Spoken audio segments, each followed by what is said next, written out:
ህመሙ ጊዜያዊ ነው። ስለዚህ እውነት ለማሰብ ትንሽ ጊዜ ውሰዱ። ዝም ብላችሁ አትስሙት፣ እመኑት። ይህ የሚያጽናና አባባል ብቻ አይደለም። አንድ ተዋጊ ወደ ጦርነት ከመሄዱ በፊት እንደሚናገረው ጠንካራ የድፍረትና የጽናት መግለጫ ነው። ይህ ታላቅ የሆነ ነገር ላደረገ የእያንዳንዱ ሰው እየተደጋገመ ቃል ነው እና ዛሬ ላስታውሳችሁ፣ እናንተም እንደነዚህ ሰዎች አቅም አላችሁ። ታላቅነት በእናንተ ውስጥ ነው። ጊዜያዊ ህመም እንዲያቆማችሁ በፍጹም አትፍቀዱ። መጀመሪያ ግን ይህን ልጠይቃችሁ፣ ህልማችሁ ምንድን ነው? እያሳደዳችሁት የነበረው ነገር፣ ያ በሌሊት የሚጠብቃችሁ ግብ ምንድን ነው? ምክንያቱም ወደዚያ ህልም የሚወስዳችሁ መንገድ ቀላል አይሆንም፣ ግን ዋጋ ያለው ነገር ነው። ይህንን ማድረግ አትችሉም የሚለውን ድምፅ በአእምሯችሁ ውስጥ በየጊዜው በሰማችሁ ቁጥር እሱን መዝጋት አለባችሁ እና በተቃራኒው ይህንን በሉ፣ አይ በፍጹም አይሆንም፣ ይህ እንዲሆን ማድረግ እችላለሁ፣ ይህ ለእኔ ይቻላል።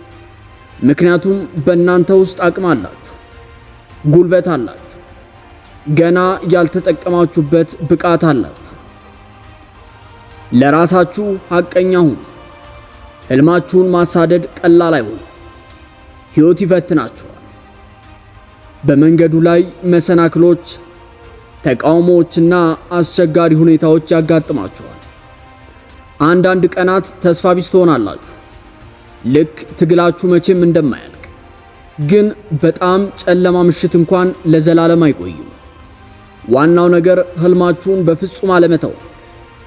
ምንም ቢሆን፣ ምንም እንኳን መንገዱ ግልጽ ባይሆንም ወይም ሌሎች ቢጠራጠሯችሁም፣ ራሳችሁን እንኳን ብትጠራጠሩ መሄዳችሁን ቀጥሉ።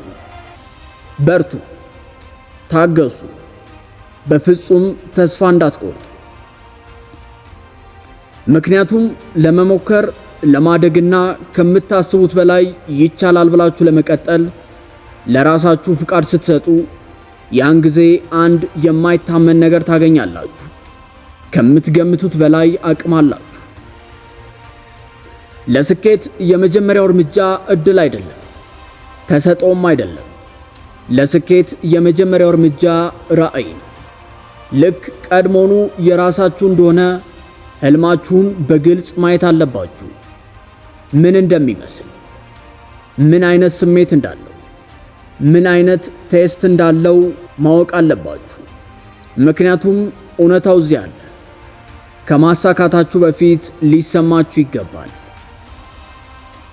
ግን አንድ ነገር ልንገራችሁ፣ ህልማችሁ የእናንተ ነው፣ የቤተሰባችሁ አይደለም፣ የጓደኛችሁ አይደለም፣ የአሰልጣኛችሁም አይደለም። ህልማችሁ የእናንተ ብቻ ነው እና እንዲሆን ከፈለጋችሁ፣ እንዲሳካ ከፈለጋችሁ ተነሱና እንዲሳካ አድርጉት። ሌላ ማንም አያደርግላችሁ። በእያንዳንዱ ቀን ተነሱና ጠንክራችሁ ስሩ እና ስለ ህልማችሁ የማንም አስተያየት እንዲያነቃንቃችሁ አትፍቀዱ። ይህ የእናንተ ጊዜ ነው። ይህ የእናንተ ዕድል ነው። ነገ አይደለም። ነገ ተረት ነው። ያገኛችሁት ብቸኛው ጊዜ አሁን ብቻ ነው። አሁን የቱንም ያህል መጥፎ ቢሆን ያልተለወጠውን እውነት ልንገራችሁ። ውድቀት ይኖራል፣ ህመም ይኖራል፣ ውድቅ ይሆንባችኋል። የዓለም ክብደት በትከሻችሁ ላይ እንዳለ የሚሰማችሁ ጊዜዎች ይኖራል። ግን ነገሩ ይሄ ነው። ያ ህመም እሱ አስፈላጊ ነገር ነው፣ የሂደቱም አካል ነው።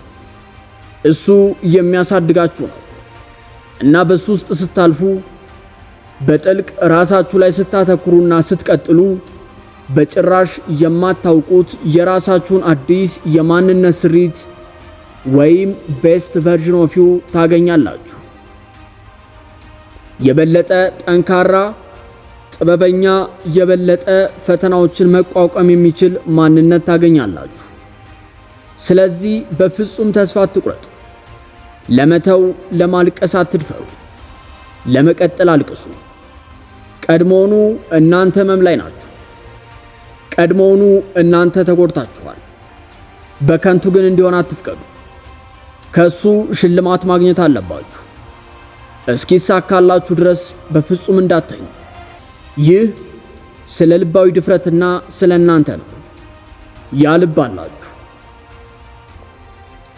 ህመሙ ጊዜያዊ፣ 1 ደቂቃ፣ 1 ሰዓት፣ 1 ቀን፣ ምናልባት 1 ዓመት ሊቆይ ይችላል። በመጨረሻ ግን ይጠፋል እና ሲያልፍ የማይታመን ነገር ቦታውን ይወስዳል። ግን ካቆማችሁ ያ ህመም ለዘላለም ይኖራል።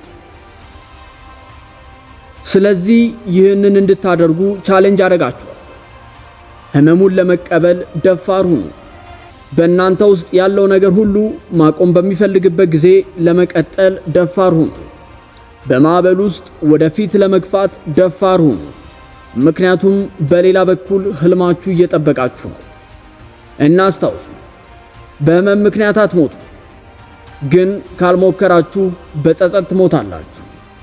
ስለዚህ ተነሱ፣ ተንቀሳቀሱ እና እንዲሳካ አድርጉት። ይህ የእናንተ ጊዜ ነው። ሂዱና ጠይቁ፣ ይገባችኋል።